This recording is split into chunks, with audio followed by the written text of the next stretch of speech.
Good afternoon, everybody. Welcome to the Act for America, Act Cleveland, I should say, monthly meeting. This one's a webinar.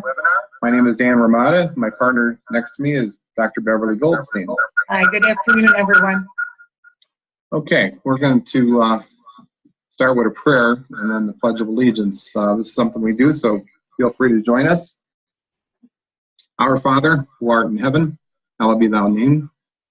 Thy kingdom come, thy will be done, on earth as it is in heaven. Give us this day our daily bread, and forgive us our trespasses, as we forgive those who trespass against us. And lead us not into temptation, but deliver us from evil. Amen. There you go. Ready to start? All right, everyone, we're going to just pledge. I pledge allegiance to the flag of the United States of America and to the republic for which it stands, one nation, under God, indivisible, with liberty and justice for all. We are with Act for America. We are known as the Act Cleveland chapter, Act Cleveland. I'm going to talk about a couple of our mission statements for Act for America briefly, and then we're going to launch into our program this evening. We're all about preserving the Constitution, securing the border, and supporting the state of Israel. Currently, in the state of Ohio, it's a little legislative update. Some of the things we're working on. We're assisting State Representative Candace Keller. She had anti-sanctuary city legislation that she had introduced back in 2018. Didn't really get out of committee. Another one of the many legislative initiatives that the governor wasn't too crazy about, so obviously it didn't go anywhere, but she's going to reintroduce it, and she's asked us for our help, and she's gotten co-sponsors, and she asked us to get people to call to build that co-sponsor list, and then she will ask us again when it's time for our people to call or email their state representatives to get on board when it's trying to get it out of committee, trying to get it to the floor for a vote, and then of course with the state Senate as well. So it'll be a process. This will be ongoing throughout the year. So you'll get action emails from me with the details about that. But that's anti-sanctuary city legislation for the state of Ohio. It does not have a bill number yet or language. When I get that, I'll be sending that out. We're also assisting State Representative John Becker, who reached out to us last week. They are going to, the state of Ohio is going to come forward with a resolution supporting building of the border wall. So, of course, that's right in our wheelhouse, and we are glad to help them. And so when it's time, whatever it takes, we'll be sending out emails as well as action steps on what to do there. We'll see. Hopefully, we won't have much to do. They'll come to their senses and get all that process started. We also are working in helping proclaiming justice to the nations. PJTN, Bev's husband Mike, as you know, those of you who have been with us for a while, is the state director of that organization. Legislation is called HCR 10. It's anti-BDS legislation, and there's a lot more to it. And actually, Mike is going to take over right now and explain it to you, and then I'll come back. Hi, everybody. You know, from time to time, I've come and given you an update what's going on with HCR 10. And I think the bottom line is sometimes we win, and we won in this case with everybody's help.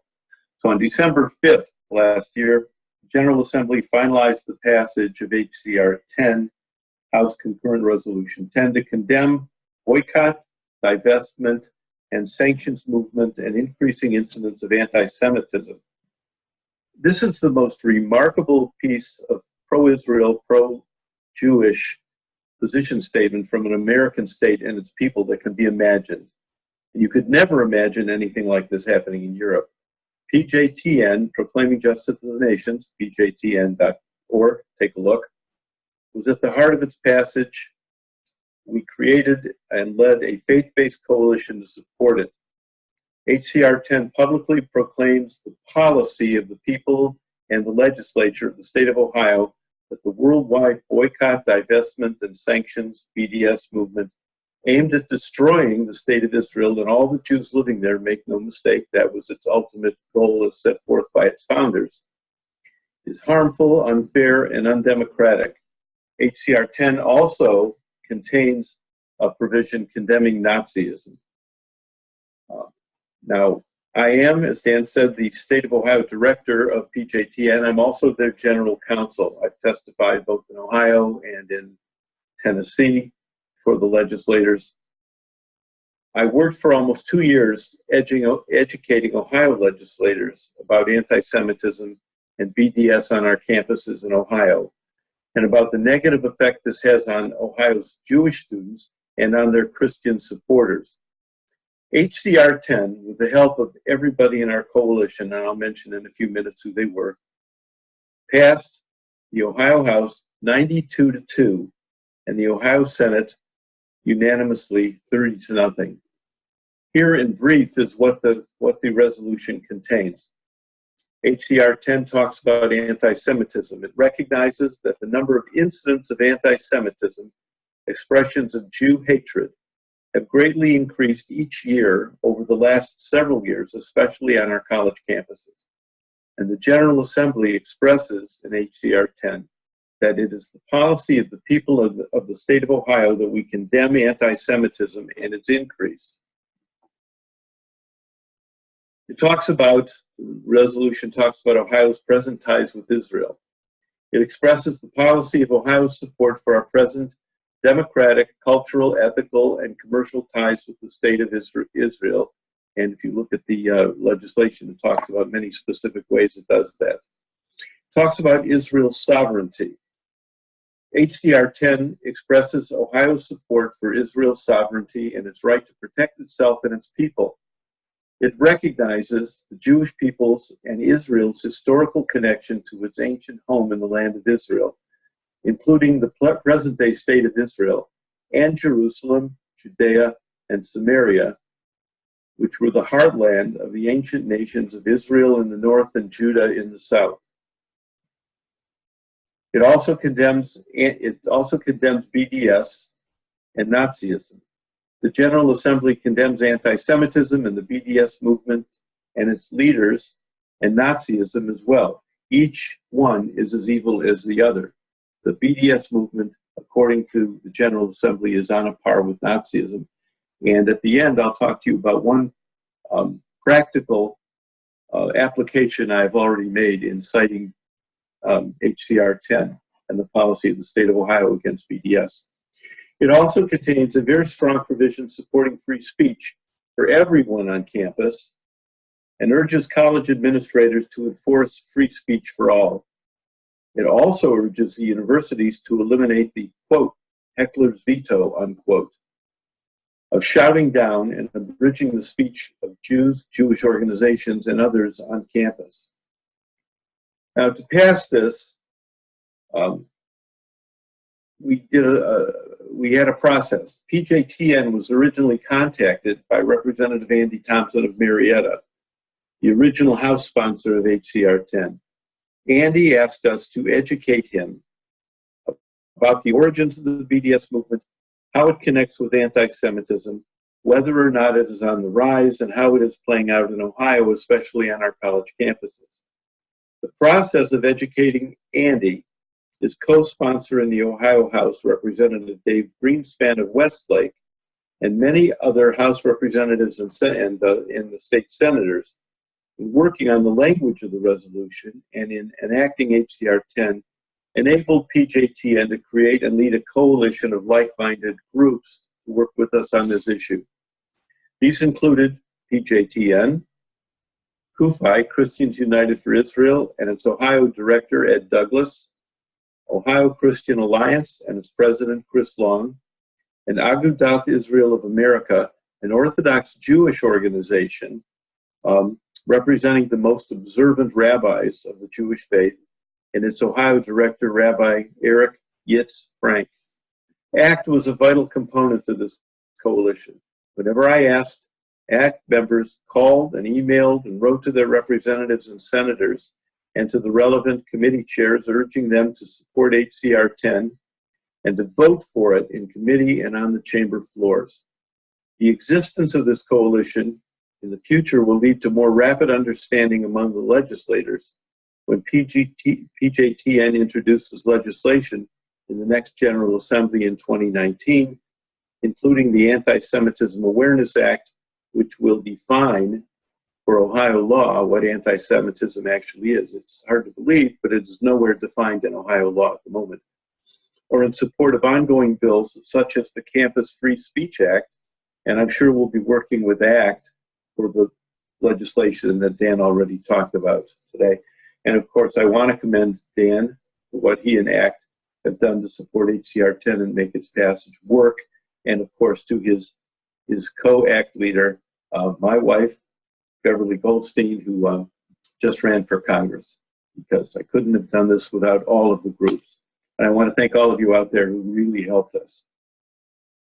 You may or may not have heard of this, but there is a doctor who was working at the Cleveland Clinic as an osteopathic resident who in her undergraduate days put up social media posts that were very anti-Jewish, horrendously so, and also some threatening posts that when she became a doctor, she intended to falsify prescriptions, give the wrong prescriptions to her Jewish patients to harm them. She also had a direct threat. She said that all supporters of Israel should learn what it's like to have their immune systems destroyed. Those are only a few. If you go to the Canary Mission and look for this Cleveland Clinic doctor, you will find scads and scads of material. I urge you to look at her posts because they are completely disgusting. On behalf of PJTN as its general counsel, I filed a complaint with the State of Ohio Medical Board asking that they remove her license to practice medicine in the state of Ohio. With it, I filed an 8-page legal memorandum, a memorandum of law, giving the legal arguments why they should do this. By the way, the only other group that I've seen that has filed such a complaint, lots of people wrote to them and said, take away her license. The formal complaints were filed by PJTN and by the American Center for Law and Justice, the Sekulows, who represent President Trump, as a matter of fact. And it's on their own behalf, ACLJ, and on behalf of the Zionist Organization of America, which is one of the largest groups, of probably the largest group of socially and politically conservative Jewish people in the country. Now, as part of my brief, I cited, because this doctor had in her posts a lot of anti-Jewish, hateful stuff, and also a lot of pro-BDS posts, I argued that the newly passed HCR 10 sets forth the policy of the legislature of the state of Ohio and the people of the state of Ohio that condemns both of these, anti-Semitism and BDS, the BDS movement. So, although it's a resolution and not an actual part of the Ohio Revised Code, I urged the medical board, in addition to the legal arguments, to take into account the fact that her activities violate the policies of the state of Ohio. Again, I want to thank all the ACT members for helping us out, and stay tuned. We'll be with you again for future legislation. Okay, thank you, Michael. All right. All right, so like Mike said, we'll keep you posted on further developments. All right, so Act for America has the 6 different mission statements. I talked about 3 of them: border security, the Constitution, and the State of Israel, and we'll go along right with them on that. However, about a year or so ago, ACT Cleveland, our mission for our chapter, Bev and I agreed to really expose, and with the help of our guest speakers and Jim Simpson from the Center for Security Policy, to really expose the red-green axis, and the communists, the socialists, and the Islamic Jihad, and how they are all working together to undermine our republic. You can find all of our previous meetings on our website, which is actcleveland.org. There's a little link or a category up there for meeting videos, and our email address is info@actcleveland.org. Those of you who communicate with us via actcleveland@gmail, please don't. We're going to be getting rid of that Google account, that Gmail account. For those of you who have watched the movie Creepy Line done by Peter Schweitzer, that's all. You'll know why we're getting rid of that. And we'll explain more down the road, but we're going to be, I would really prefer all email and communication to be done at info@cleveland.org. Today's guest is Hege Storhaug. I hope I pronounced that properly. She is actually over in Europe, about 6 hours ahead of us, so it's quite later in the evening over there, and she's patiently waiting for us to bring her aboard, and we will very shortly. Islam, Europe Invaded, America Warned is the title of her most recent book, and she'll be talking about that and the goings on over in her country. But before we get to that, I want to get everybody caught up to speed. Back in November, we had a meeting at the end of November, and it was not a webinar. We were at a new location. Claire Lopez was our guest, as she's often has been graciously obliged us and come being our speaker and brought everybody up to speed basically on a whole host of issues, and the global jihad, of course, being one of them. So that was in November, and that presentation is online at the website. I would encourage people to go back and see that. At that same meeting, we had given away a video to everybody that came to the meeting, done by the Christian Action Network a couple years back. We had actually seen it. I had purchased more copies, and the hope was people would watch this, and it's called Europe's Last Stand, America's Final Warning. So very close to today's title, so it fits. When Claire was with us, she had talked about working with someone that Bev and I have come to know in a little bit. She's actually an Act for America chapter leader from Austria, and she is Elizabeth Savage Wolf. Our hope was to have Elizabeth as a guest via a webinar in January. Unfortunately, we just couldn't make it work, but we're hoping that eventually we'll have her. But on the website, on that meeting with Claire, Claire explains her relationship with Elizabeth and what's happened to her, how the Europeans cracked down on her for free speech about giving a presentation about Islam in her native country, and she was convicted of it. One of the reasons she was convicted is, well, and this touches on the free speech issue that Mike brought up. This is one of the things we'll be concentrating on this year. Back when Hillary was a Secretary of State in 2011, she met in Istanbul, Turkey, and was meeting with the head of the OIC, the Organization of Islamic Cooperation. You'll see the flag behind him in the middle, representative from Turkey there on the right. And so that was 2011. At that point, they were 6 years into a 10-year plan worldwide for the world to stop criticizing Islam or any portion thereof. Well, Hillary decided as Secretary of State that she would sit down and listen to this UN resolution called 1618, the defamation of religion. Of course, they're only concerned about one religion. And she said, well, basically, we can't do that because we have freedom of speech. But she did say there's other ways to get it done. There are ways to stop criticizing videos about Sharia, jihad, and Islamic doctrine. Well, we're finding out that they're censored, of course, by YouTube. And then, lo and behold, all these tech companies are censoring not only issues regarding Islam, but of course about everything, whether it be abortion, whether it be pro-marriage, let alone same-sex marriage, immigration, Muslim immigration. No matter what the issue is, you have Facebook, Twitter,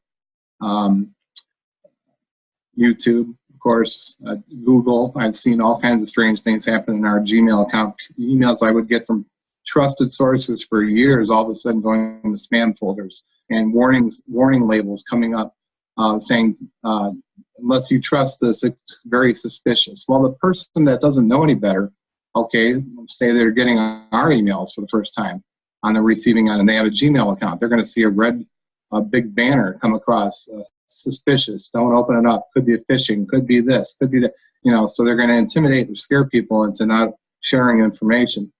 So that was when Hillary said, she knows exactly what she was talking about, that there's ways to stop and get things censored. So, and of course, we've learned a lot more, like I said, with all the different issues. So the part that's always I've wondered about is, why did Europe cave to the Islamic blasphemy laws and the Sharia? And why are they doing that? Why would they do this to Elizabeth? Why would they be cracking down on people in London and in France and Sweden, wherever. I've always wondered that. Well, in October 2016, we had hosted a webinar with Patrick Wood. Patrick Wood is an author. Some of you might have been there. Of course, it was one of our smaller meetings, and the reason why is a lot of our people are involved in politics, and I got it. It was before, the main general election that elected President Trump. So a lot of people were out working or had other issues, or maybe they were out working every night of the week and they couldn't come to a meeting room. We didn't have webinars at that point in time. But Patrick Wood did a webinar with us, and he's an author, very accomplished author, as a matter of fact. Wrote a book years ago with Anthony Sutton, and this book you're looking at right now, Technocracy Rising, the Trojan Horse of Global Transformation.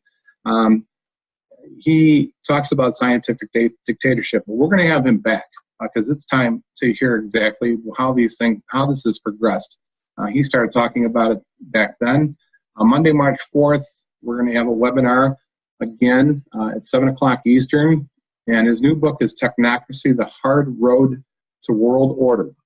I'm going to play a video right now from you. He'll explain it better than I can do. Greetings, fellow patriots. My name is Patrick Wood, and I'm looking forward to speaking with you for the second time about the rapid spread of technocracy. My latest book, Technocracy, the Hard Road to World Order, addresses some of these dangers like smart city technology, 5G rollout, the Internet of Things, mass surveillance, fintech, which is financial technology, and much more. In the 1980s, technocracy was renamed Sustainable Development by the United Nations and subsequently spread to the whole planet. In terms of nation states already converted, China leads the world and India follows close behind. This represents almost 40% of the world's population. Worse, America is racing toward technocracy as well. AOC and other prominent Democrats are openly promoting a Green New Deal that is pure technocratic dogma. When we meet, I will show you how technocracy differs from socialism and communism and how it is actually much worse, leading to a scientific dictatorship. When Agenda 21 was originally created at the UN Conference on Environment and Development in 1992, also known as the First Earth Summit, several participants recognized what a farce it was.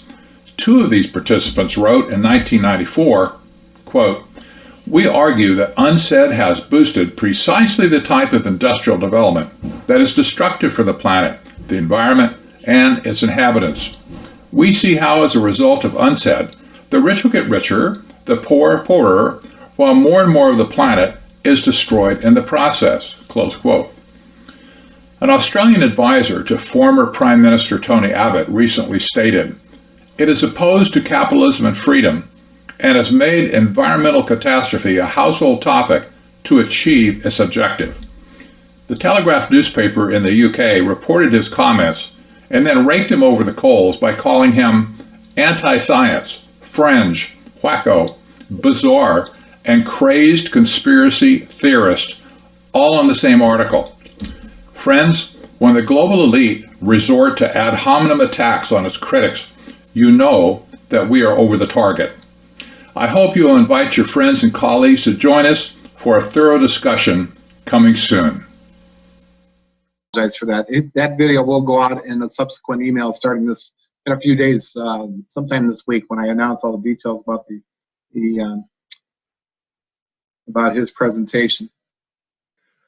Patrick talked about UN Agenda 2030, Agenda 21, sustainability, climate change, all that. Of course, that's what's going to be talked about while the current political climate.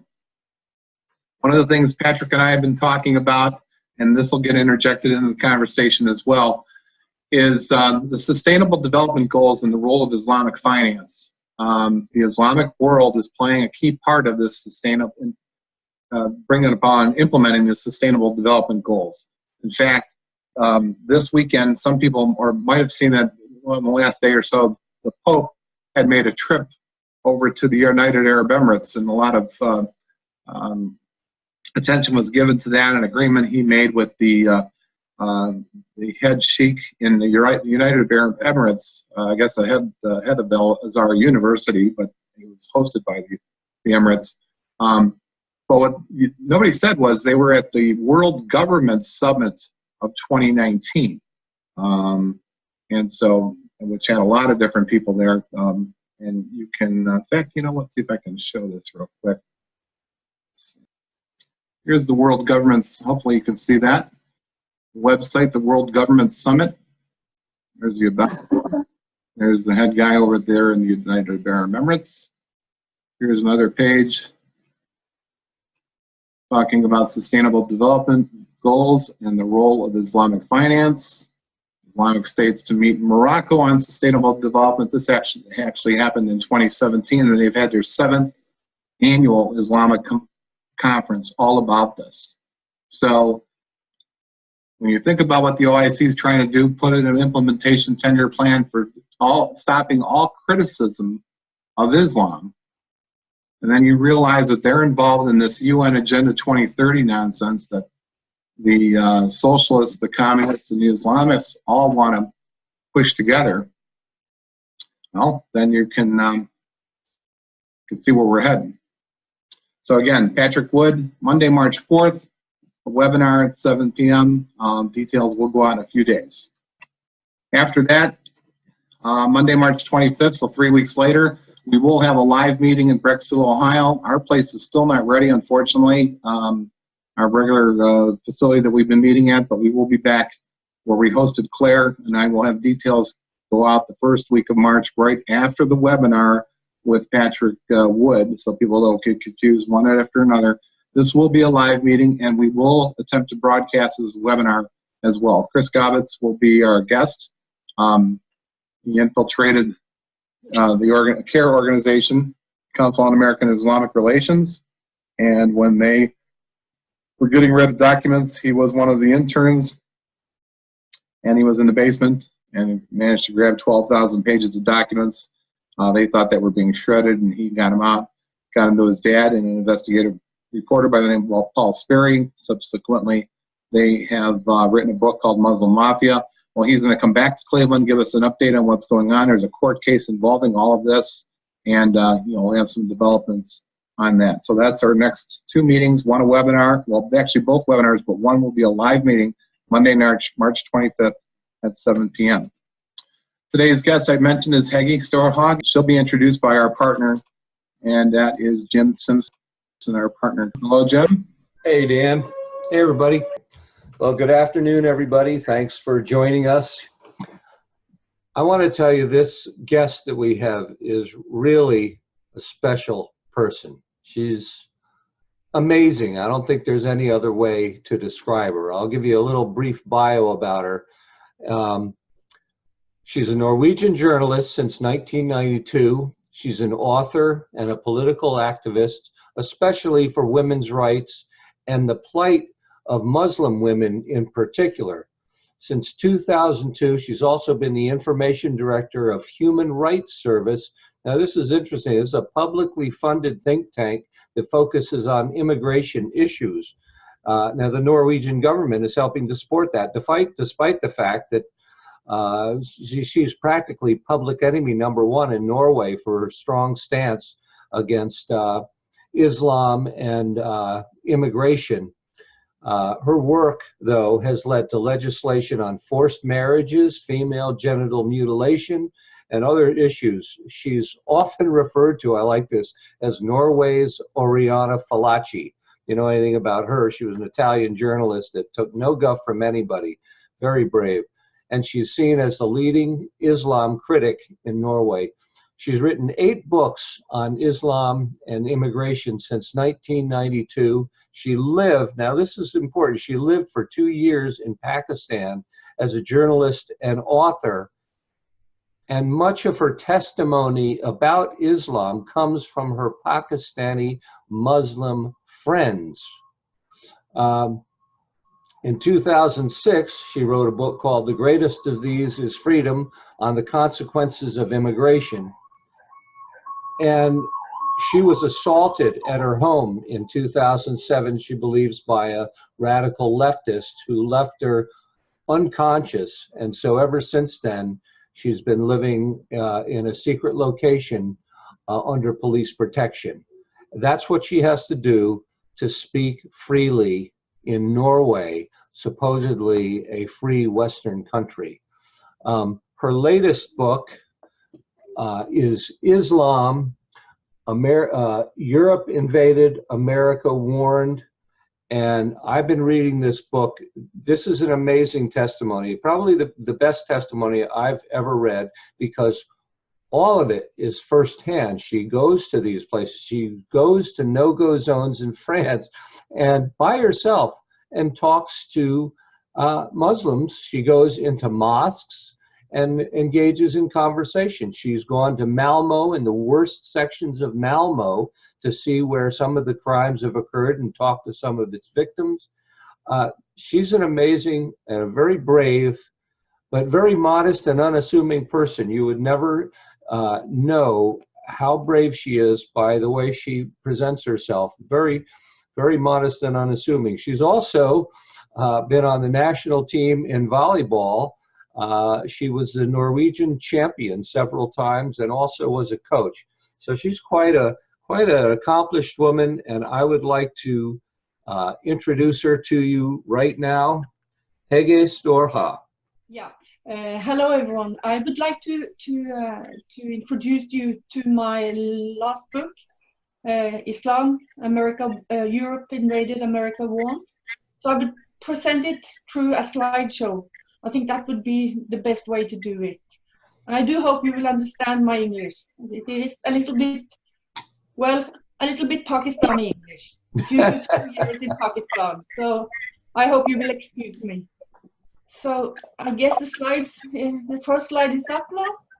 Yep. Yeah. So I'll just start from there. From my perspective, Islam is the most dangerous ideological threat to our free society in the Western world today. And if we take the next slide, here is a very famous author in early days in Norway. The original title on this book from 2015 in Norway was Islam, the 11th Plague. And the reason why I named it the 11th Plague, that is because Arnulf Øverland, this man you see here, he was a poet and he held a speech at the university in Oslo in 1933. And the title of his speech was Christianity, the 10th Plague. And he was then, he was then criticizing the dark forces among priests in Norway. And he was accused of blasphemy. And he was also acquitted the same year in 33. The point is, the point I want to make is that he was never threatened in the streets. He was a free man in the public environment the whole rest of his life. On the back of my book, I have a question. I'm saying Europe is burning. Are her days numbered? Well, I could have dropped that question mark.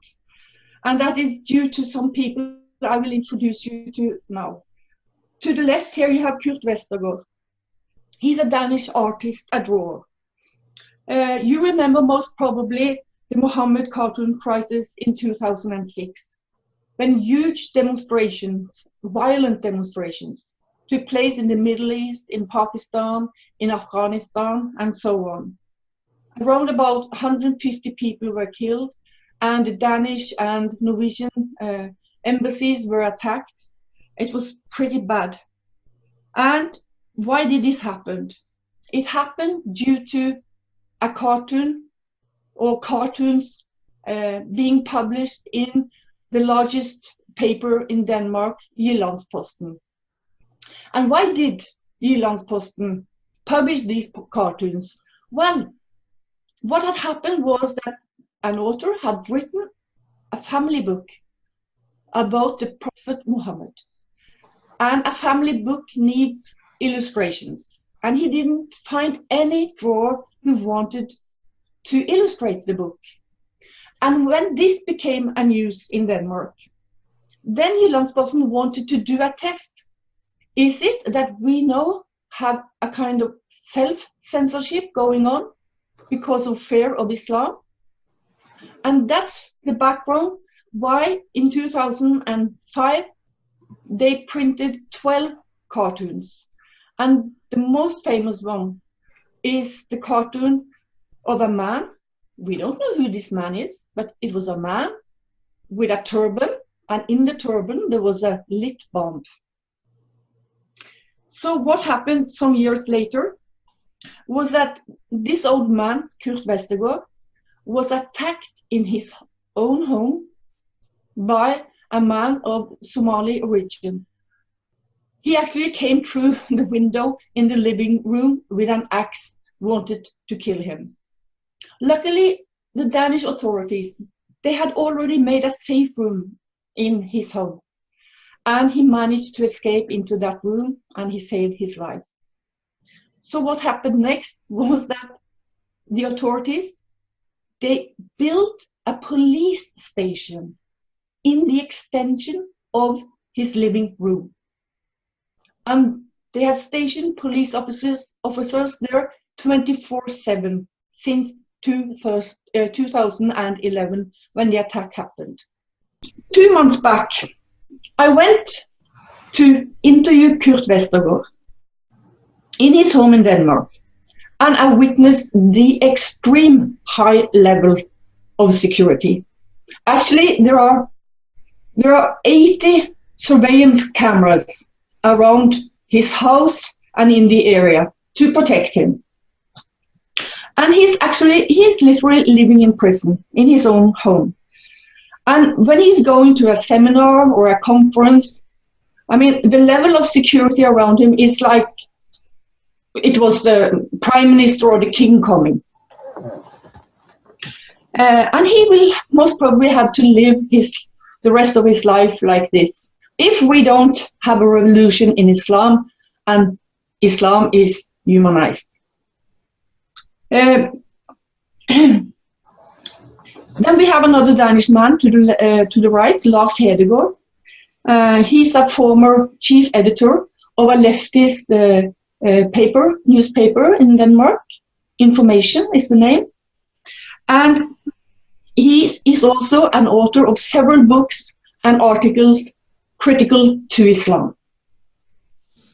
Sober critic. And in 2013, a man tried to kill him in the entrance inside the apartment building where he was living in Copenhagen. Luckily, he didn't manage to do that. And the man, he escaped, most probably, he escaped to the Islamic State in Syria or Iraq. And for a couple of years back, he is believed to be killed at the battlefield there. And after the terror attack, Lars Hedegaard, he is actually a friend of mine. He was moved out of Copenhagen to an island to protect him. And the situation is the same as for Kurt Westergaard. When he is coming to a conference, for example, in Copenhagen, I have seen it with my own eyes, one might believe that it is the prime minister coming. That is the level of security. And Kurt Westergaard, he is 83 years old today. Lars Hedegaard, he's 76 years old. Then we have Lars Vilks to the left. He's a Swede. And now we have the US connection. You have a woman in prison in the US, Colleen LaRose, also called Jihad Jane, a convert to Islam in 2005.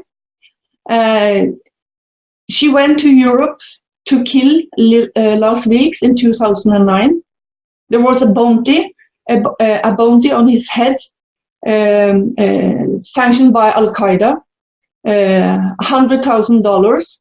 And if someone managed to slaughter him like a lamb, it was an additional bounty on $50,000. And Lars Vilks, Jihad Jane, she went back to US. She didn't succeed. She was taken by the FBI, and in 2014, she was sentenced to prison for 10 years. And I must add here that there have been several plots against Lars Vilks. And the last one was in 2015. It was a terrorist attacking a debate meeting with Lars Vilks in Copenhagen. Lars Vilks was the main target, but he didn't, this Omar Hussein, he didn't succeed. But he killed another man in the audience. And then he went on to the synagogue in Copenhagen and killed a civilian guard, a Jew, outside the entrance there. And the day after, the terrorist Omar Hussein was killed by the police.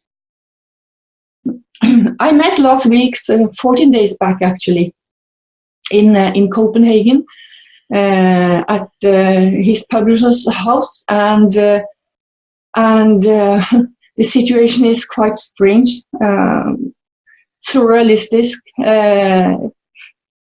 So what happens is that he is living in a very special place, hiding in Sweden, and when he is going to a meeting, the police officers come and pick him up, and then they took him over the ocean to Denmark, where the Danish security forces are meeting them, and they take over the protection of Lars Vilks. So that is how he is living. Excuse me. It is also very special with Lars Vilks that he is the most haunted man in Sweden, and you are not even allowed to visit his home. No one is, not even family. So he is going also to live the rest of his life like this. Then to the right, you have Theo van Gogh.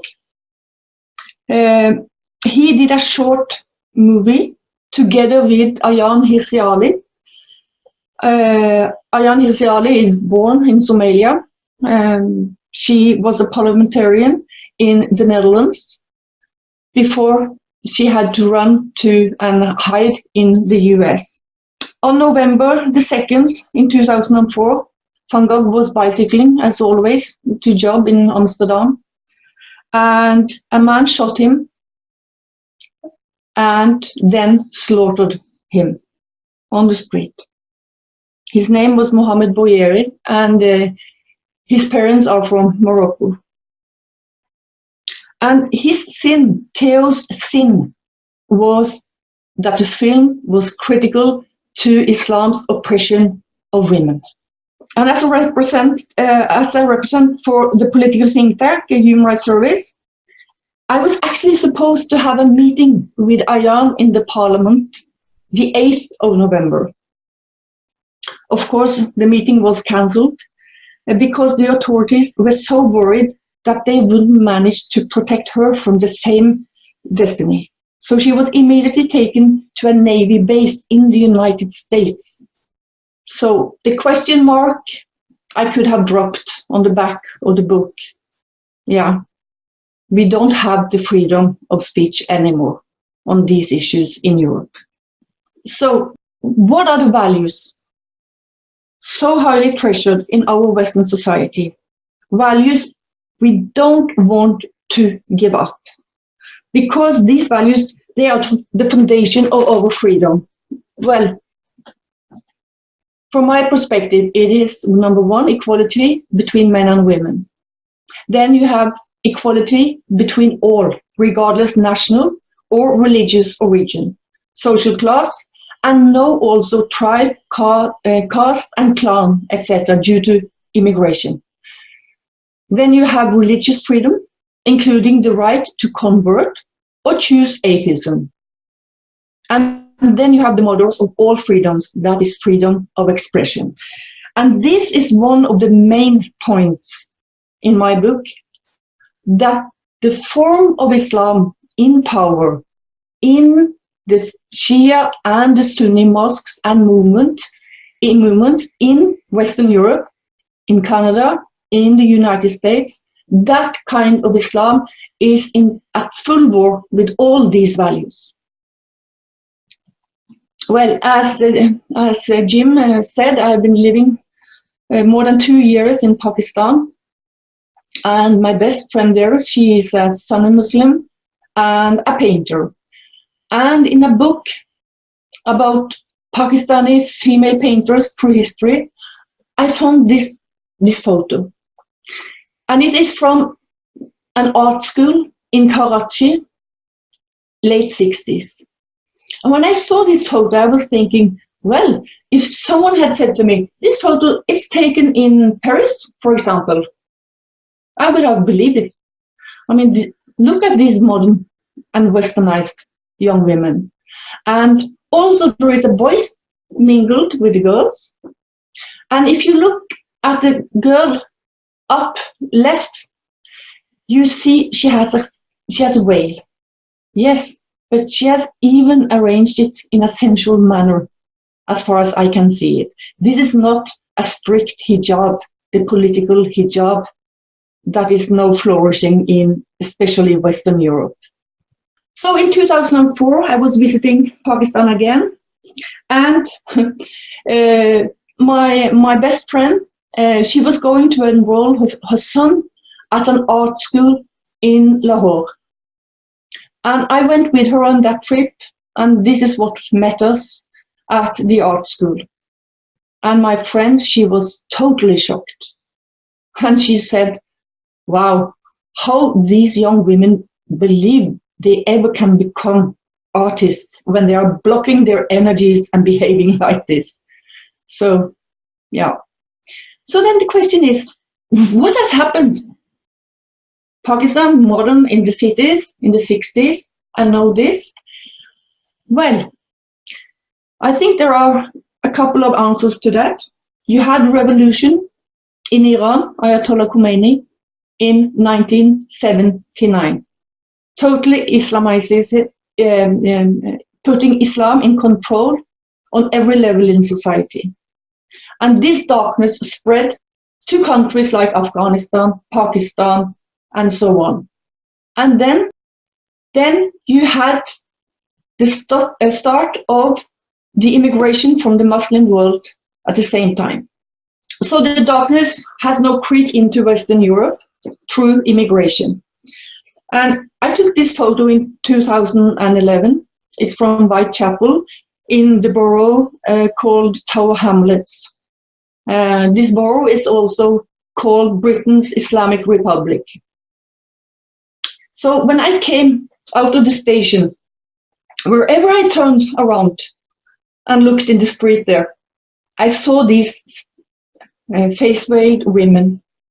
And you have to believe me, in big cities in Pakistan, like Islamabad, like Karachi, like Rawalpindi, like Lahore, I have never ever seen this much veiling, face veiling of women. Never ever. But you can go to London and see it. In the same borough, Tower Hamlets, you have the largest mosque complex in the whole of Europe. I'm standing here on the other side of the street taking this photo, also in 2011. And this is just a small part of the huge complex. Here you will find library, a restaurant, gym, of course prayer halls. You will find schools for children, primary schools, and so on. You can, I mean, you can live your whole life inside here.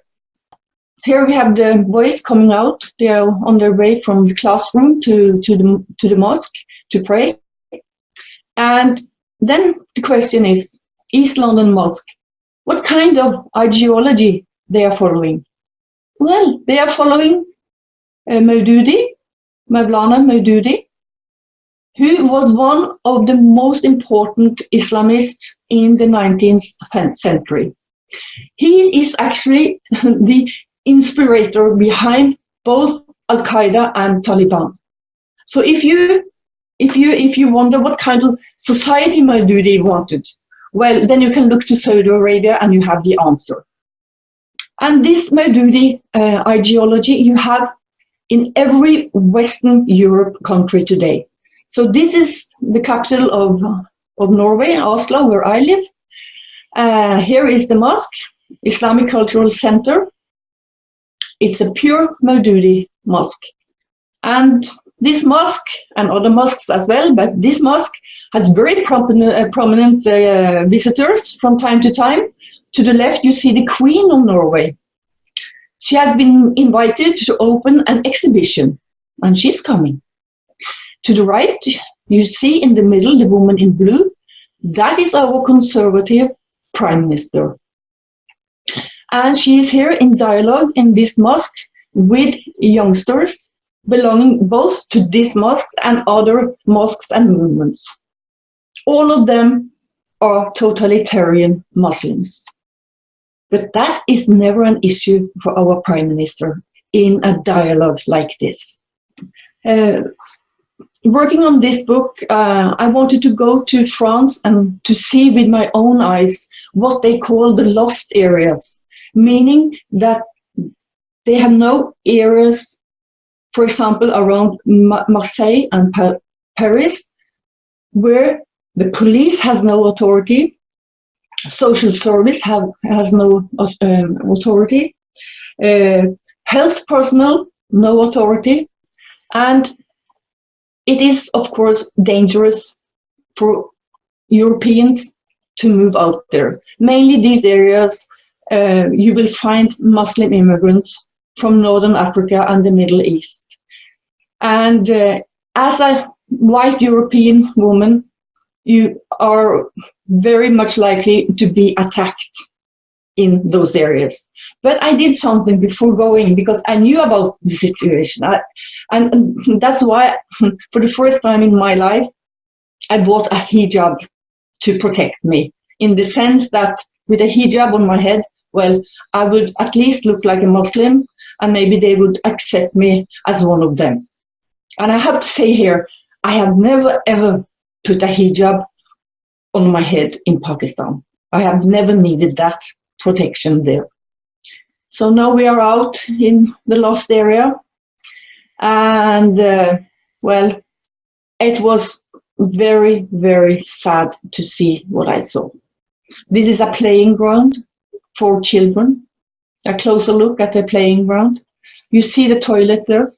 I was told by a worker at a hotel where I stayed in Marseille that I shouldn't go close to the walls out there, because if they're remodeling a bathroom or a kitchen, they just throw it right out the window. And I thought that was a joke, but it was not a joke. And when you see these buildings, knowing that, for example, police has no access, a nurse or a doctor has no access, they will be attacked if they come to help people. Then what about the women and children inside here? That was what I was thinking when I was standing outside. Because I've been working with forced marriages, female genital mutilation, child marriages, and so on for more than 25 years now. So what about the girls and women inside here? What about their human rights? So we are going back to Norway, and I'm now inside the University of Oslo. I was invited to a debate about Islam and Sharia, and it was arranged by an organization called IslamNet. And IslamNet is the biggest Muslim student organization in Norway. Now here you see the girls section. And every time, they were coming up with Sharia punishment as the solution for mankind. Then we are talking about, cutting hands and whippings and killings and so on. They were applauding. The whole audience, they were applauding. It was quite shocking. So what I have done in the book, and I find that very, very important, and also, of course, historical correct. I have divided Islam in two, because Muhammad, he started out as a preacher a pure spiritual preacher in Mecca in 610. And he stayed there for 12 years, but he was a failure. He didn't succeed because people didn't believe he was a prophet. So he had to leave Mecca, and he moved on to Medina in 622. There he became both a military and political leader. And it's very important to note that Islam's era, it starts in 622, not in 610, when he was only spiritual. That is very important to note. And during his last 10 years, he creates a complete Islamicized state. And to do that, he had to fight especially three groups. It was the powerful Jews, and it was what they call the kafir, also non-Muslims, and also they had to take away rights from the women and get control over the reproduction and women. And it's, if you look at the holy texts, the sacred texts in Islam, it's no doubt that Islam is first and foremost Muhammad. Because the Quran, that is Allah's words through the angel to Muhammad. So what we read in the Quran is what Allah says. But the Quran is only 14% of the texts in Islam. 86% is Sirah, which is Muhammad's biography, and Hadith. Hadith is what Muhammad is supposed to have said and done. So it gives the meaning that 40%, 14% is Allah, 86% is Muhammad. And it's also very interesting, if you read the Quran, and if you read the Quran, you have to know about Muhammad's life before you start, because if not, you won't understand almost anything, because it's a mess. It's no logic there. So the Quran is mainly based also on revelations connected to Muhammad's needs in life, like marriage, like distributing the first spoils of warfare, and so on and so on. Yeah, the religion of peace. George Bush, he said it. Barack Obama, didn't he say something like, the future doesn't belong to those who slandered the prophet? Well, we also have leaders in Norway and Europe who they have said similar things. But so what I did, I wanted to check what did former politicians, historians, philosophers, and political thinkers, what did they say about Islam? And I have given you two examples here. David Hume, he was a Scottish man, very important in the time of Enlightenment in Scotland. And he said that Muhammad, a pretended prophet, he bestows praise on such instances of treachery, inhumanity, cruelty, revenge, bigotry, as are utterly incompatible with civilized society. No steady rule of right seems there to be attended to. Then you have the German philosopher Arthur Schopenhauer, and he said about the Quran, this wretched book, I have not been able to discover in it one single idea of value. So what has actually happened? Why they were so honest about the Islamic problems some centuries back, and why they are lying today. And there is one former British minister, George Walden. He was minister for the Conservative Party in the 80s. And in 2006, after he had resigned, he wrote a book, and he says in this book that politicians, they don't speak the truth about Islam before they have left the politics. And he had then left. Then he said, it's up to politicians to play mute music in a crisis. The last thing they can say is that we face a threat to which we can see no end, because it's based on the fundamental clash of cultures. On the IRA, we told the truth. On the Islamic problem, we lie. And of course, I believe he's right. This is a very interesting man. His name is Ahmed Akari. He came to Denmark 7 years old from Lebanon, together with his parents. And he has written a book in 2014 after he left being an imam and a Sharia judge in the ghettos in Denmark. And in this book, which is a very honest book, he tells about who is in power in our Sunni mosques. He explains, for example, that when you organize Islam in mosques and in movements, then the immediate question is, which school of law, meaning Sharia, should we follow? And then we have Medina Islam, and thereby Islamic law Sharia entering the scene immediately. And he says there are 3 major groups in power inside the mosques. They have the same goal, but they have very different methods. You have the Muslim Brotherhood. They are the very patient. And typically, they dress in Western clothes, especially the men. They are working to Islamize Europe gradually, slowly. They are doing the same in the United States. Then you have the Salafists. Those were the one you saw from the university in Oslo. They are open about what they want, but they don't want to use violence. Then you have the smallest group inside the mosque, and that is the jihadis.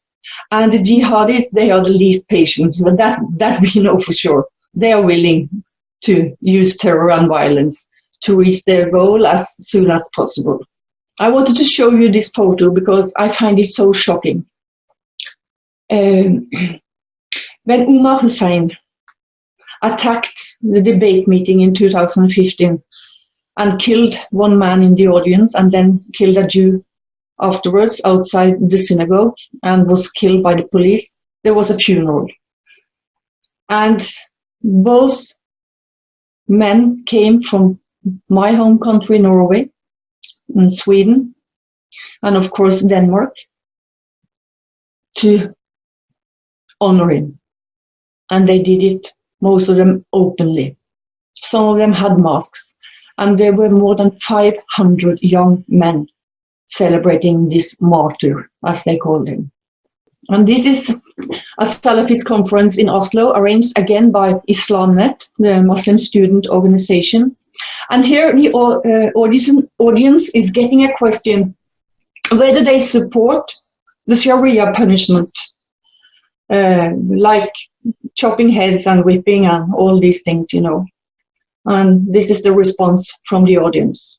And these are, I just have to tell you that these are Norwegian citizens. So this form of Islam, what we can call Medina Islam, is definitely the totalitarian ideology of our time. Because when Muhammad was in power, it was a tyrannical, violent, extremely patriarchal, anti-Semitic ideology. There is no question about that. And it is also especially dangerous because it requires complete submission to Allah and Muhammad's Islam in Medina. We are not supposed to question mark anything. No, nothing. We are just supposed to obey, blind. So while my friend in Pakistan, the painter, she only relates to the spiritual period in Mecca. She's a freedom-loving woman. The same is her children. They love the freedom they have seen visiting me in Norway. They are our friends. The Medina Muslims, they are not our friends at all. They want to destroy our freedom. And here we have a very interesting person. His name is Tariq Ramadan. He is believed to be the leader of the Muslim Brotherhood in Western Europe. And as I told you, they often dress in Western clothes, these men. And they don't have the long beard, they have the short beard. He's a professor, and he has also been used as an expert and an advisor in the EU system. And he said in a book in 2002, Islam is a factor that needs to be taken into account and to be reckoned with in the future. If this reality is denied, it will inevitably lead to radical opposition and clashes. So what he's actually saying here straight out is that if you try to fight the totalitarian Islam, you will have violence in your streets. This is a threat, as far as I can see it, he's coming with. And let me also say, I believe him, that we will have violent clashes if we try. So where we stand today is that we have a Medina nation in our midst, and they are the powerful. And it will probably increase in number and percent because of the migration flow from the Islamic world, the birth rates, which are higher among the Muslims than other groups, and also that Muslim children and young Muslims, they have already been pushed out of our common values. They are not standing with the Norwegian society, for example. They are standing with Islam as their main identity. Grundtvig is a very loved person in Denmark still today. He was a priest, he was an author, he was a poet, he was a politician. I mean, he is the great man in Denmark's history. And he was the father of the positive and strong Danish national feeling. And he said, and of course I'm quoting him because I agree 100% with him. He says, everyone, regardless of race and origin, can become a full citizen if you would want it yourself and has an ear for the national language and flame for the motherland. Tocqueville, he was a French political scientist, and he said that in a democratic and cultivated era, Islam will never dominate. So I have turned that one around, and I'm saying that in an uncultivated and undemocratic period, Medina Islam will dominate for a long time. And I would like to add that Islam has actually become the most important religion in Western Europe because of the power it has and how it is taking away, for example, freedom of expression, and that we see more and more oppression of women. So if you want to read Norwegian, you can go on rights.no. So this is that is the web page belonging to Human Rights Service. So that was it for so long. Thank you. Is there any kind of, we're going to get to Q&A shortly, and those of you who raised your hand or chatting, we'll get to everybody. We do it always at the end. Are there any protests going on over there, kind of like, you know, how the Friends is having the yellow jackets, or how, or even, you know, Brexit, that type of, you know, what happened over there? No, very little in Norway, very little. You have small groups, maybe 20, 30 people protesting against Islam. And when they do that in the street, then they are attacked by Antifada. Yeah, that was a fantastic presentation, Hege. And it just, you know, brings home that very personal experience of yours, and the, you know, the perspective you bring just really shows how critical the whole thing is. And your European experience and going to Marseille and the other places, it's just amazing. So there's 3 questions lined up here already.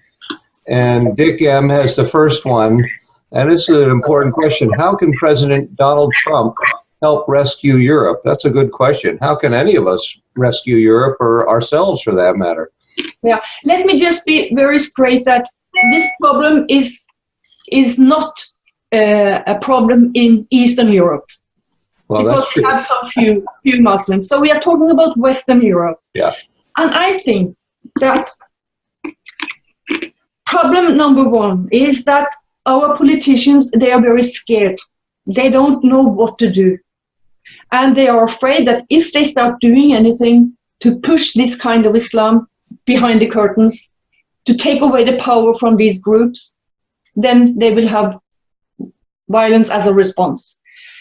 So what I'm thinking is that if Donald Trump take Islam head on, and he managed to take away the power, the political power from the Muslim Brotherhood, which is a big institution now in US, and if he does that, and if he manages that, and I think he will manage if he tries, then our leaders might dare to do the same. Yeah. If he managed. Well, why can't we manage? Yeah. So I think that's true. I think a lot of politicians are timid, and Donald Trump has shown that when he takes a leadership role, others follow, like with just as they did in Europe with Brexit, and just as many nations did when Donald Trump refused to sign the UN Migrant Compact. Yeah. So, yeah, I think that's true. And we need to get the Muslim Brotherhood designated as a terrorist organization, and all of their related organizations like Council on American Islamic Relations and all that, and that would put them way back on their heels. Claire notices or observes that in Mecca there was no Quran, no Hadith, no Sirah, no Sharia, and no mosques, only Muhammad. So I think she's speaking to what you know about the Meccan Muslims as opposed to Medinan, right? Yeah. And then, oh, okay. Well, so she questions, she says, so there's no such thing as Mecca Islam because Islam did not even exist until the 622 Hijra to Medina, yes? Yeah, I understand what she's saying, but my point is, we cannot judge all the Muslims. And I mean, let me point at one survey that is very important in Western Europe. It was a survey conducted in 6 Western European countries: Sweden, Germany, Netherlands, Belgium, and Austria and France. And the researchers, they wanted to find out how many percent of Muslims and how many percent of Christians can be defined or characterized as fundamentalists. Like I say in my book, Medina Muslims, okay? And the result was that 44% of Muslims belonged to the Medina period. 44%. So more than half of our Muslims, they are actually freedom-loving Muslims, but they have been brought up in a Muslim culture with rituals, traditions, which are not harmful, okay? So I cannot judge those people, and I cannot say that you are not Muslims because you believe in the Islam in the period from 610 to 622. Who am I to say that? And by the way, 4% of the Christians could be defined or characterized as fundamentalists. So that says a lot about those two religions. So, and I have talked with historians here in Norway, and they totally agree on this divide, that you have to divide Islam in two because it was 2 very different faces Muhammad showed us, okay? So, yeah, that is my answer, I guess. Okay, Pat M. asks, is anyone training communities, especially Christian churches, how to push back to infiltration of cities, businesses, neighborhoods, etc., to create no-go zones? Anybody there doing anything about that? In the church? Yeah. She's talking about the church. Yeah. Wow, that's a good question. We have a professor here. He came with a book a little bit more than 1 year back, and he is proving in the book how the Norwegian church actually built a highway for Islam in Norway. And you know why they did that and still are doing that? Because they had lost power due to secularism. You know, we had become secular in Norway. So the church had lost so much power. And when they saw this new religion coming, then they thought, okay, if Islam comes here and gains some power, then our power will also rise again. That's how they were thinking. Oh boy. Yeah, that is really, oh boy. Oh boy. And they are very active in promoting Islam. The church in Norway, they helped to establish the first care we had, you know, the Islamic Council in Norway. Oh. That was with the help of the Norwegian church. Oh my God. They helped the Muslim organizations to organize themselves, to get power.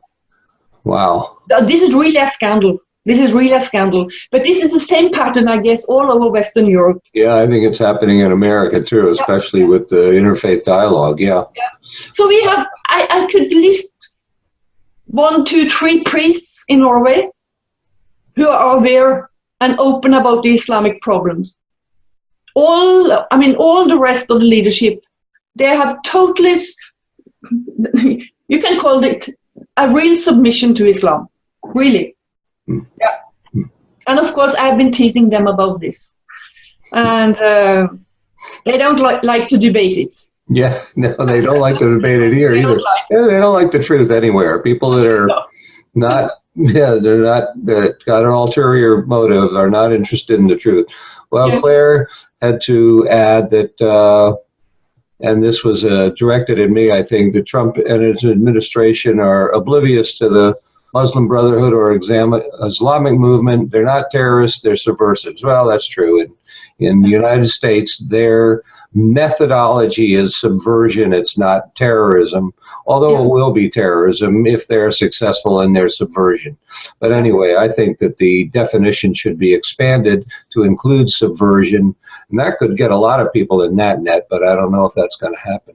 Okay, Lois Areen asks, do they know all aspects of their lives are controlled also? No mortgages, no money lending, length of your beard even. Are Muslim men aware of all those aspects of Sharia, like that they're going to be completely under control too, and they're still okay with it?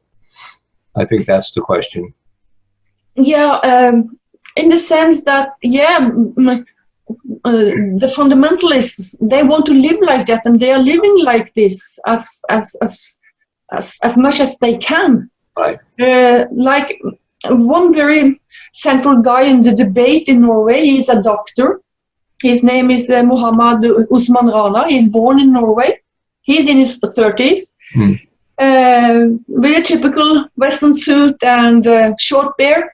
And he said in an interview some years back that he is following Sharia in every aspect in his daily life. Every aspect. I guess Sharia is what you make it out to be if you're a man of influence. Yeah, but anyway, I mean, if you are a fundamentalist as a man, of course you want to have the beard, and you want this and you want that. So that's it. Yeah.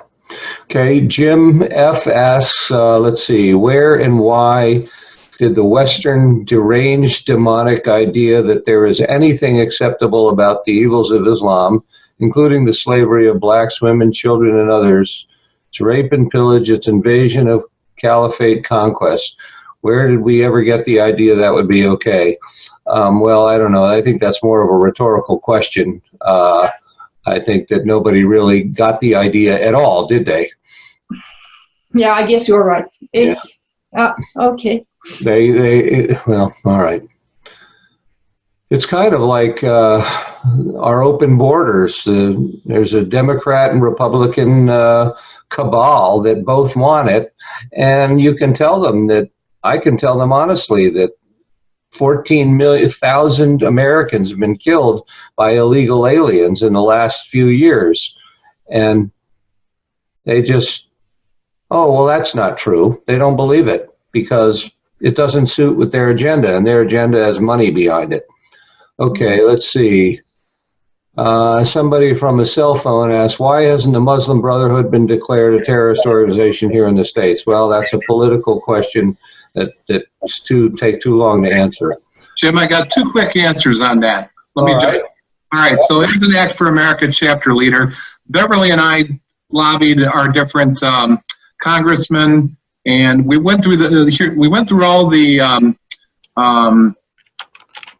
hoops and did all the things the right way, like you're supposed to, like they ask you to do as chapter leader. Go to Capitol Hill, go lobby your congressman, go meet with them locally in their offices in Ohio.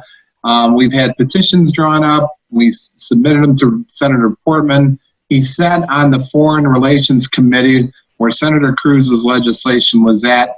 20 of us from Ohio went up there and sat in his office for well over an hour going over everything. It was not the first conversation we've had with them about that, by the way. Bev and I have had repeated conversations with their aides. And the answer given to us that they were reluctant to get on board with Senator Cruz's legislation was that because the Muslim Brotherhood is active in governments that are technically allies with us, they just can't throw a blanket designation on them.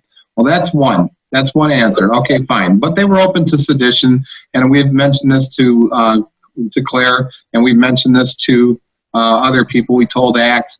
And so somebody would actually have to get to Senator Cruz and see, like you said, do we want to rephrase things and come up with sedition laws, and then sit down with Portman's people or whomever, and who knows if in this Congress if it would even advance, because the Democratic Party is in step with these people, so it probably wouldn't go anywhere. So then it gets down to Pompeo doing it as Secretary of State designated. Of course, everything that he does, that President Trump does that involves a Muslim, he's the biggest Islamophobe on the world, so, it's not going to happen.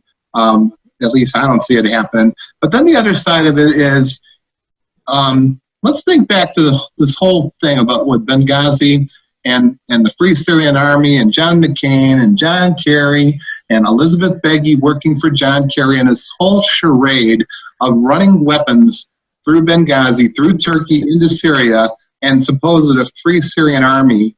And really, I mean, what was the plan? What was supposed to happen there had Russia not stepped in and Iran stepped in and threw everything into a kilter?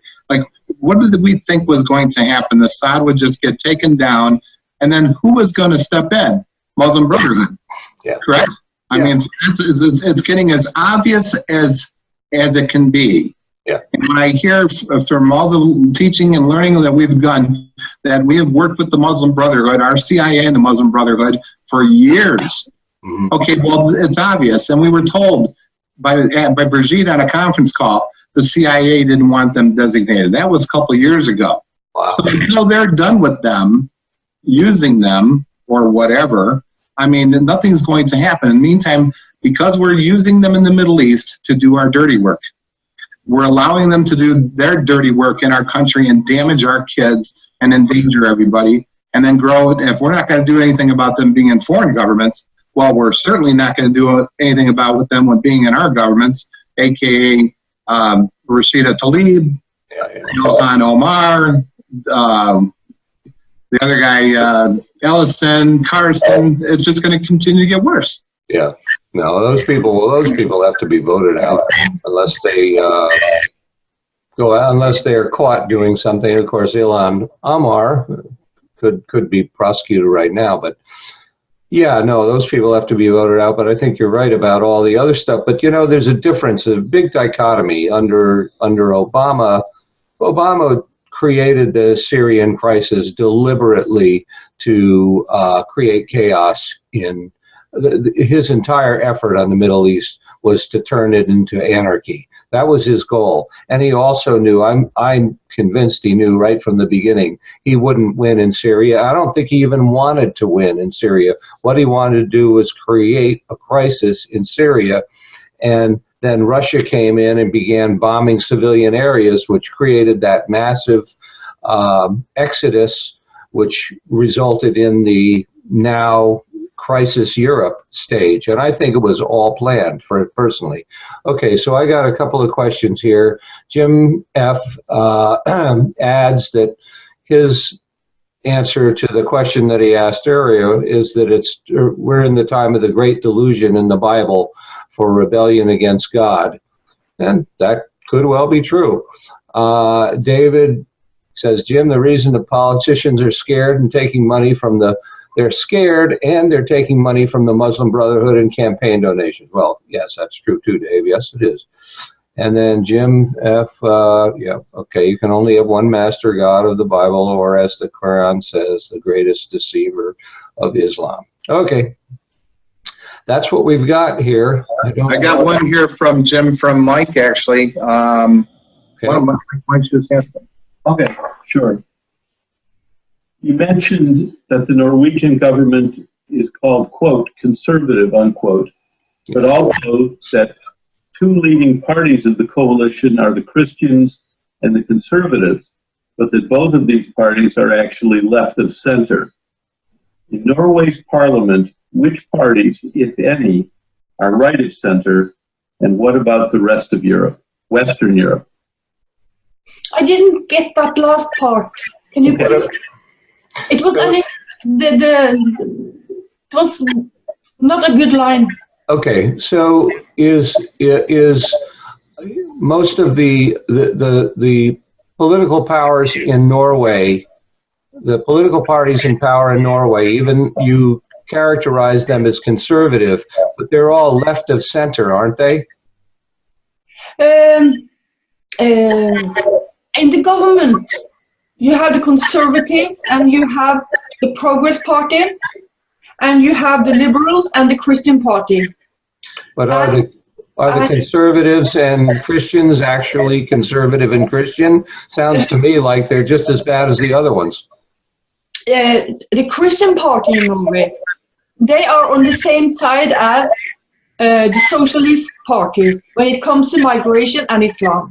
Yeah, okay. And the same goes for the Liberals. And both those two small parties are in the government, and we have a majority government now. So the Liberals and the Christians. Yeah, and they are fighting inside the government now, okay, on these issues. Oh, wow. Yeah. Is the Conservative Party actually conservative? Not according to US standard, to say it like that. The Conservatives, they have been very naive through the years on both Islam and immigration. We only have had the Progress Party, who have been fighting against the development. And you have what I call the conservative or the right side of the Labour Party, who also have been against it, more or less. But mainly you have only had Progress Party, and they have been so stigmatized through the years. Yeah, they're not really conservative as we would think of it. And the rest of Europe, what about the rest of Europe? It's mostly left-wing too, isn't it? Even Theresa May. I mean, in Western Europe, you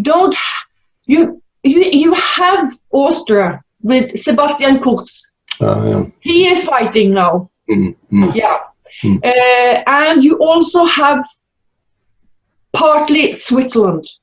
But you won't find it in Portugal, in Spain, in France, in Great Britain, Sweden, Germany. The same issue, I mean, the same problems are all over. In Denmark, the government is also a conservative liberal government, and they are openly fighting mass immigration. They are and fighting. Also knocking down on Islam. But they are fighting. Yeah, but not enough. Not enough. Yeah. Not enough. Yeah. And the Netherlands? No, the same problems. Yeah. The same. Yeah. So we need a couple of countries to start this fight for the freedom for the next generation, because that's what we are talking about. Yeah. I'm saying it also like this. I'm 57 years old in a month or two, and I belong to, the real lucky generation. Growing up in the 60s, 70s, as a youngster, young woman in the 80s, and out in the 90s before it started. All these problems came. Mm. So I had the full freedom as a child, as a girl, and as a youngster, and as a young woman. Mm. And I could move freely in the whole of Western Europe with no problems, alone on trains and buses. And we were never afraid. No, I don't even want to go to Oslo. I'm not living in Oslo anymore because of my security situation. And I don't feel like even going into Oslo. We have knife stabbings every day now. And it is mainly the migrants, young migrants, who came with the flood in 2015 behind it, and also young Muslims being born in Norway who are in different types of criminal gangs. And it is just increasing every year, and also in other cities in Norway. Peggy, do you have guns there, or all the arm? Is it are we taken away? No, this is not US. But I can tell you, it's changing now. I am more and more often, people are telling me that they got a gun now to protect themselves in their own homes. Good. Yeah. Good. Well, I don't find it good at all, because this is not Norwegian tradition, Well, no, but you need to protect yourself. That is something else, yeah? That's something else. Yeah. My father had guns because he was a hunter, but not to protect the children and wife. But You that didn't is need to. Yeah, You that didn't is need a new to, right? situation. Yeah, that is the new situation. Right. And if anyone wanted to sell me a gun, it's not legal.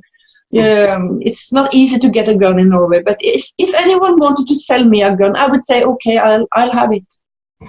And this is not me as a person. Yeah. I don't like violence. I don't like guns. I don't like that.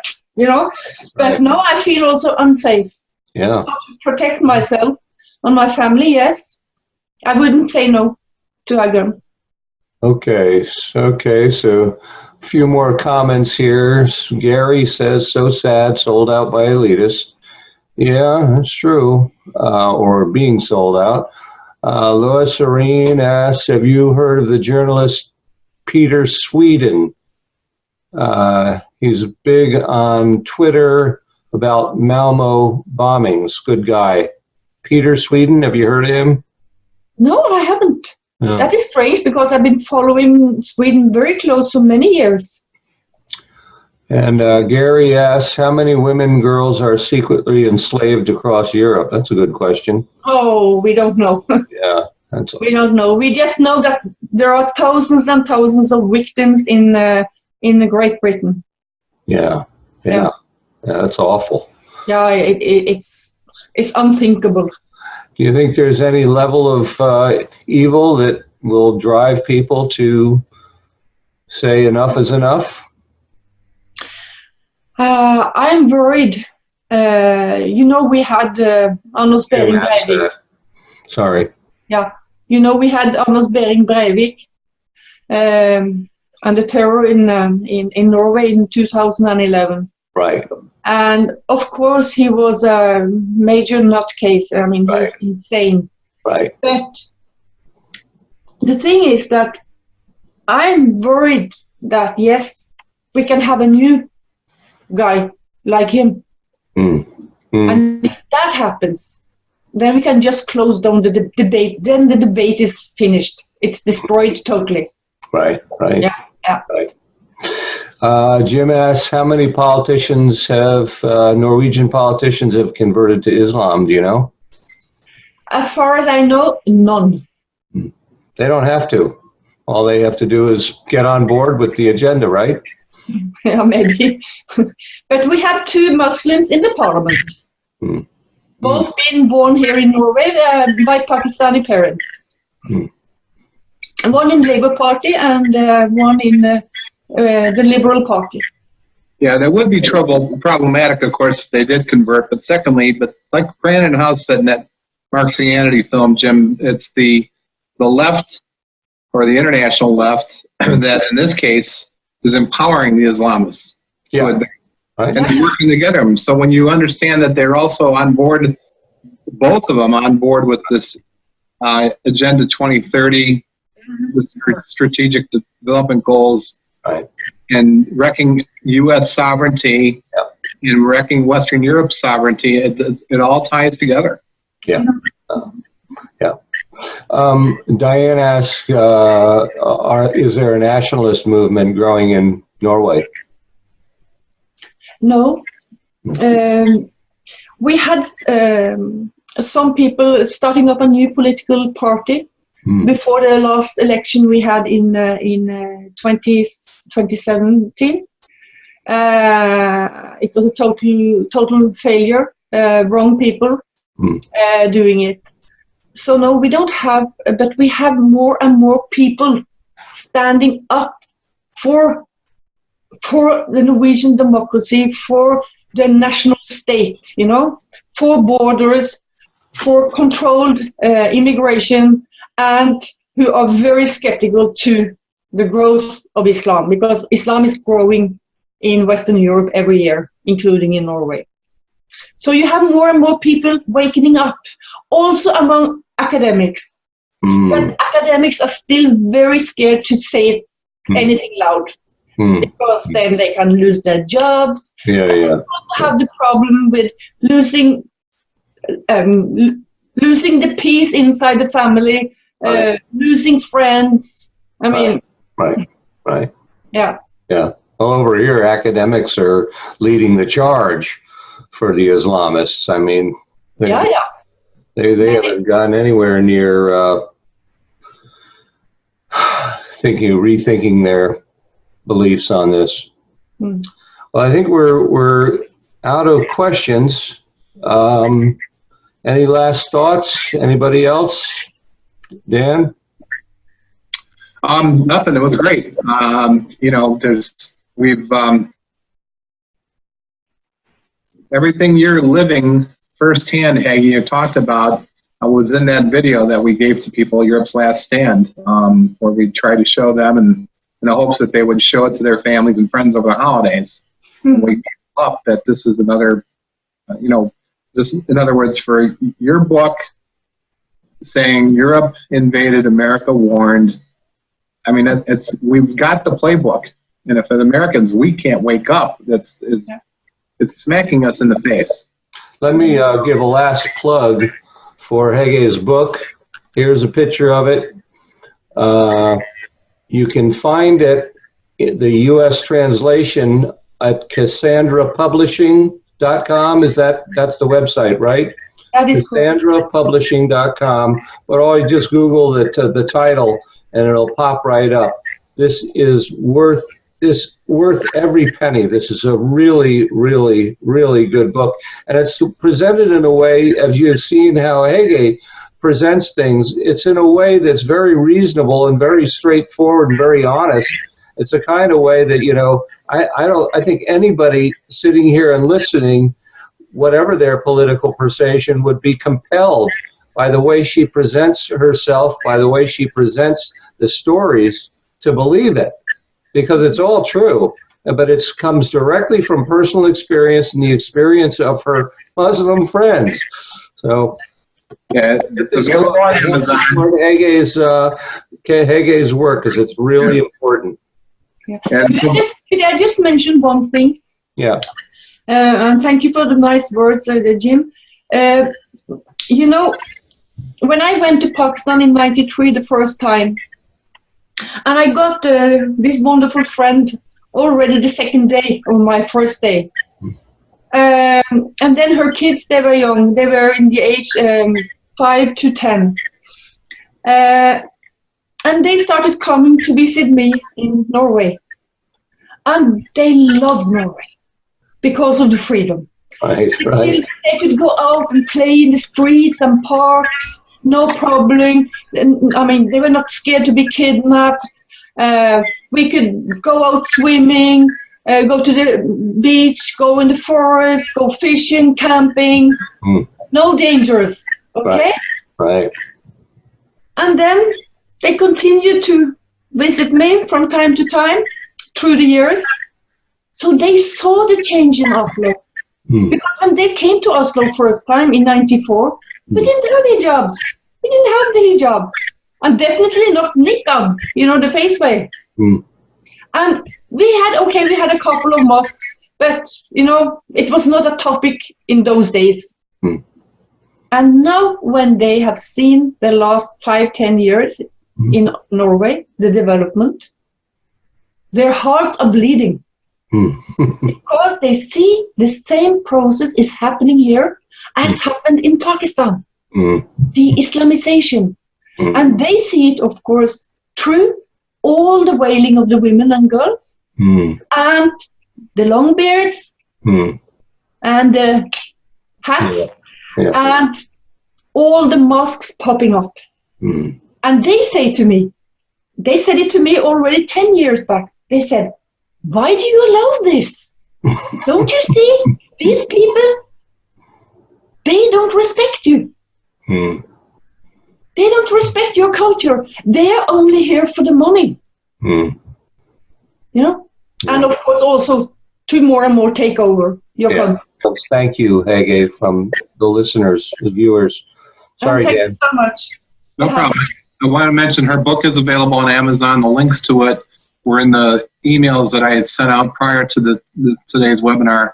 You had a couple people got a couple comments there. I don't know if you want to touch on them before we saw those. The average person is going to deny reality until the knife is on his own neck, and then they might wake up. That's probably true. And Jim says the Muslims will not share power if they get control. Do the left understand this? And I think, yeah, the left actually are promoting them. They understand it perfectly well. They're using them as a tool to get power. That's the way they see it. Yeah.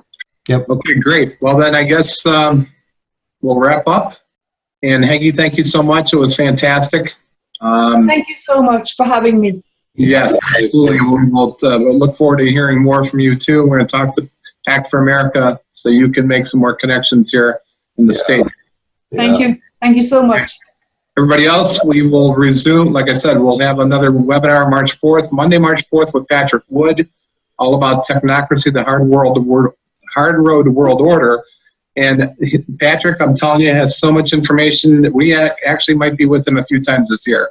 And part of that will touch on Islam and sustainable development. So how it all ties into this migration. So thank you very much, everybody, and good night.